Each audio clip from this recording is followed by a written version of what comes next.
So we've been telling you for a long time about the drone strikes and how they're counterproductive and how they kill civilians. In fact, the Bureau of Investigative Journalism says that we have killed anywhere between 558 to 1,119 civilians in Pakistan, Yemen, and Somalia alone.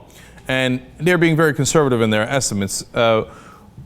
In fact, I just read an article about how there was one strike in North Waziristan alone where we killed 40 civilians. Of course, the government, it was in 2011, immediately came out and said, oh, no, those were all militants. When the New York Times, The Guardian, the Bureau of Investigative Journalism went down there, they're like, no, they were definitely civilians.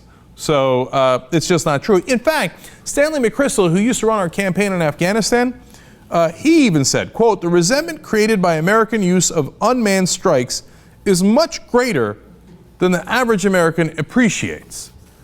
Well, that is certainly true. And that's some of our top generals, of course, in this case, former general, telling us that. Now, he's not the only one. Pentagon General Counsel Jay Johnson is retiring. Now, remember, he's the General Counsel to the Pentagon.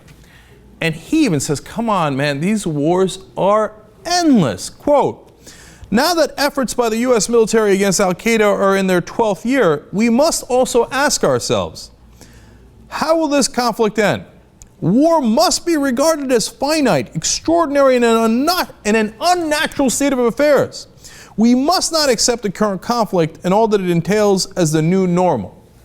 Now, of course, they always say this on their way out, but the reality is the Pentagon completely accepts it as the new normal. They do not view it as an unnatural state of affairs, and they say that there is no end to it. When asked, the Obama administration officials have told the press that the war on terror will continue for at least another 10 years. We don't know what's going to happen in 3 years, 5 years, or 7 years, but it doesn't really matter because we have always been at war. George Orwell tried to warn us. I think they took it as a manual for what to do, unfortunately. Matthew Rosenberg from the New York Times says, but behind it all, many senior coalition and Afghan officials are now considering that after nearly 12 years of war, the view of foreigners held by many Afghans has come to mirror that of the Taliban. Hope has turned into hatred, and some will find a reason to act on those feelings. To which I say, of course, they don't even remember why we're there. My favorite poll was done in an area of Afghanistan where they asked, why are the U.S. soldiers here? And they asked them about 9/11. And I believe it was less than 10% that knew what 9/11 was. They think that we're just there to occupy them, that we're a foreign army, so they're fighting us. We're in their valley. They fight anybody that comes in their valley, whether it's the Russians or the Persians or Alexander the Great or the Americans. So of course they've forgotten what we're fighting for. 9/11 was so long ago. The people who did 9/11 aren't in Afghanistan. We killed one of them in Pakistan. Khalid Sheikh Mohammed is in custody. This doesn't have anything to do with 9/11 anymore. It has to do with endless war. Glenn Greenwald, as usual, explains it best. Quote, as always, the U.S., through their very policies of aggression and militarism, justified in the name of terrorism, is creating the very terrorists those policies are supposedly designed to combat. It's a pure and perfect system of self-perpetuation. Now think about that. If you wanted endless wars, and you're, as an example, a defense contractor who profited off those endless wars, and you can look at their stock prices before Iraq War and after the Iraq War and see for yourself. They made tremendous profits and they gained tremendous value because of those wars. What would you do? Would you perhaps be interested in creating a situation where we never quite finish the war? Now look, I don't think it's a conspiracy in that they get together in a room, and on this one I might be wrong, but I don't think they get together in a room and say, hey, you know what, let's do the constant drone strikes so that we turn people in Pakistan and Yemen into terrorists and they fight us and they bomb us and we start a whole nother war.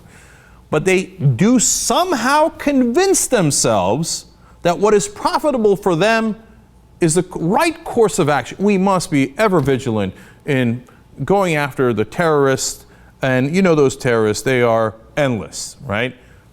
So we had to do those drone strikes. What could we do? And like sometimes we're not sure it's a terrorist. It's a signal strike where we don't know who it is. But better safe than sorry. But that isn't safe. It's just sorry. Glenn continues. If you are a U.S. leader or an official of the national security state or a beneficiary of the private military and surveillance industries, why would you possibly want the war on terror to end? That would be the worst thing that could happen.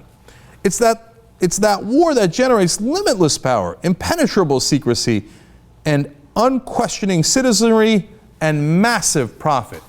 Now, those things are true.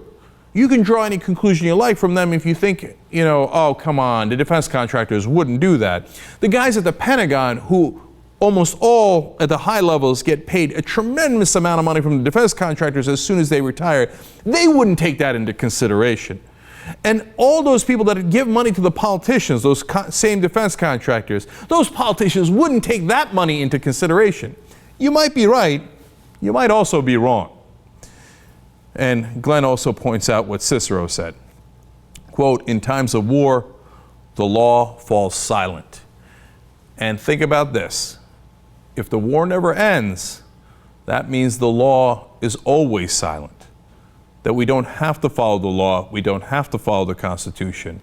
The new law is lawlessness. And to that point, my final quote is from Senator Ron Wyden, who is outraged that we can actually execute U.S. citizens abroad without a trial. And that even if United States congressmen actually ask for those records, do you know that if the congressman or the courts ask for the legal opinion that allows the executive branch to execute a U.S. citizen without a trial, they say, sorry, that's top secret. We can't even share it with the people's representatives or the judges that will be judging us in the cases that are brought forward. Does that sound like a democracy to you? Senator Wyden says, this situation is unacceptable for the executive branch to claim that intelligence agencies have the authority to kill American citizens, but refuse to provide Congress with any and all legal opinions that explain the executive branch's understanding of this authority represents an alarming and indefensible assertion of executive prerogative. He's only 100% right about that. We've got to stop this madness. It doesn't make us any safer. It makes us less safe. It costs us a tremendous amount of money. That money goes somewhere. Those people are very happy about that situation. The rest of us should be incredibly unhappy about that situation. And then finally, to add insult to injury, they then also use the war as an excuse to take away our fundamental rights. We've got to fight back.